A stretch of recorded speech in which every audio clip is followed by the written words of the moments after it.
नाथ फकीरी YouTube channel पर आप सभी का तहे दिल से स्वागत है।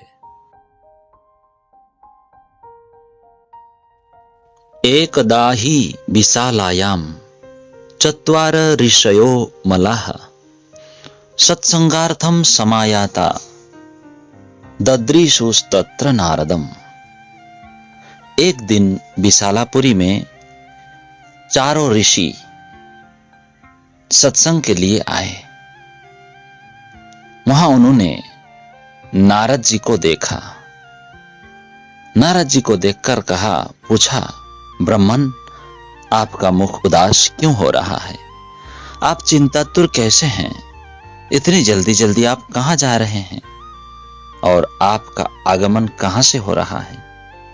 इस समय तो आप उस पुरुष के समान व्याकुल जान पड़ते हैं जिसका सारा धन लुट गया हो। आप जैसे आसक्ति रहित पुरुषों के लिए यह उचित नहीं है। इसका कारण बताइए। नारद जी ने कहा, अहम तो पृथिवीं यातो ज्ञात्वा सर्वोत्तमामिति पुष्करम च प्रयागम च काशीम गोदावरीम तथा हरि क्षेत्रम कुरुक्षेत्रम श्रीरंगम सेतु बंधनम एवमादिषु तीर्थेषु भ्रममाण इतस्ततः ना पश्यम कुत्रचित् शर्म मन संतोष कारकम कलीना धर्म मित्रेण धरेयम बाधिताधुना सत्यम नास्ति तपः शोचम दया दानम न विद्यते उदरम भरीणो जीवा वराकाः कूटभाषिण। नारद जी ने कहा, मैं सर्वोत्तम लोक समझकर पृथ्वी में आया था।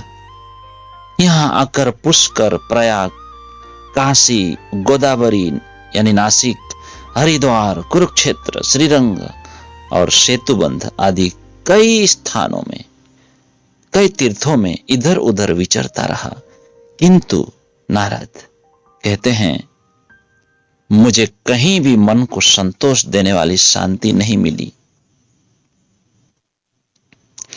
इस समय अधर्म के सहायक कलियुग ने सारी पृथ्वी को पीड़ित कर रखा है। नारद जी कहते हैं, अब यहां सत्य, तप, सोच, दया, दान आदि कुछ भी नहीं है। बेचारे जीव केवल अपना पेट पालने में लगे हुए हैं। उदरम भरिणो जीवा बराकाः कूटभाषिण। उदर माने पेट।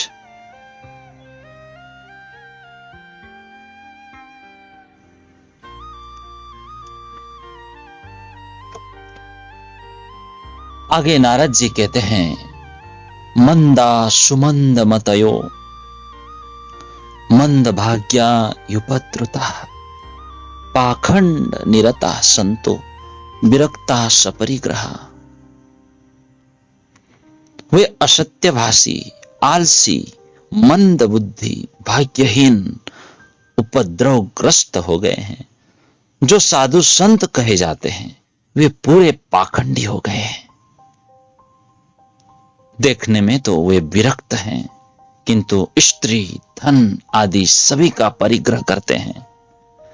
घरों में स्त्रियों का राज्य है। साले सलाहकार बने हुए हैं। लोभ से लोग कन्या विक्रय करते हैं और स्त्री पुरुषों में कलह मचा रहता है। महात्माओं के आश्रम, तीर्थ और नदियों पर यवनों का यानी विधर्मियों का अधिकार हो गया है। आश्रमा यवनी, उन दुष्टों ने बहुत से देवालय भी नष्ट कर दिए हैं। इस समय यहां न कोई योगी है, न सिद्ध है, न योगी नैव सिद्धो वा न ज्ञानी सत्क्रियो न रहा।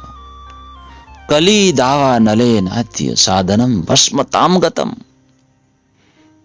न ज्ञानी है और न सत्कर्म करने वाला ही है। इस कलयुग में सारे साधन इस समय कलिरूप दावा नल से जलकर भस्मीभूत हो गए हैं। इस कलयुग में सभी देशवासी बाजारों में अन्न बेचने लगे हैं, ब्राह्मण लोग पैसा लेकर वेद पढ़ते हैं और स्त्रियां वेश्यावृत्ति से निर्वाह करने लगी है। नारद जी ने भक्ति देवी को कहा है, हे भक्ति देवी, सावधान होकर सुनो। शृणुस्व वहिता बाले युगोयम दारुणः कलिः तेन लुप्त सदाचारो योग मार्गस्तपांसि च। ये दारुण कलियुग है भक्ति देवी।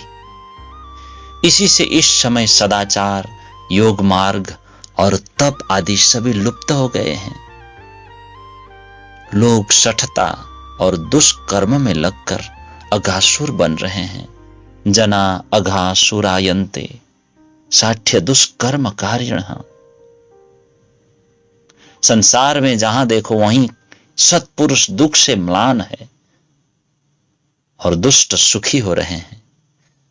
इस समय जिस बुद्धिमान पुरुष का धैर्य बना रहे वही बड़ा ज्ञानी या पंडित है। हे भक्ति देवी, इस समय लोगों के कुकर्म में प्रवृत्त होने के कारण सभी वस्तुओं का सार निकल गया है और पृथ्वी के सारे पदार्थ बीजहीन भूसी के समान हो गए हैं।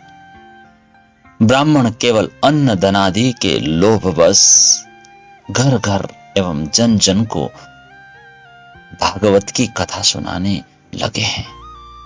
इसीलिए कथा का सार चला गया। देवी, तीर्थों में नाना प्रकार के अत्यंत घोर कर्म करने वाले नास्तिक और नारकी पुरुष भी रहने लगे हैं। साथियों ध्यान दीजिए, इसीलिए तीर्थों का भी प्रभाव जाता रहा। फिर से एक बार सुनिए नारद जी भक्ति देवी से क्या कह रहे हैं। तीर्थों में नाना प्रकार के अत्यंत घोर कर्म करने वाले, कैसे अति अति अति उग्र भूरी कर्माणो नास्तिका रोरवा जनाः तेपि तिष्ठन्ति तीर्थेषु तीर्थसारस्ततो गतः।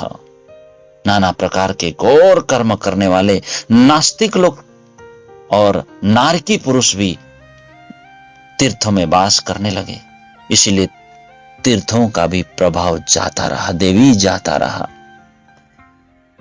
जिनका चित्त निरंतर काम, क्रोध, लोभ और तृष्णा से तपता रहता है, वे भी तपस्या का ढोंग करने लगे हैं। इसीलिए तप का भी सार निकल गया देवी, तप का भी सार निकल गया।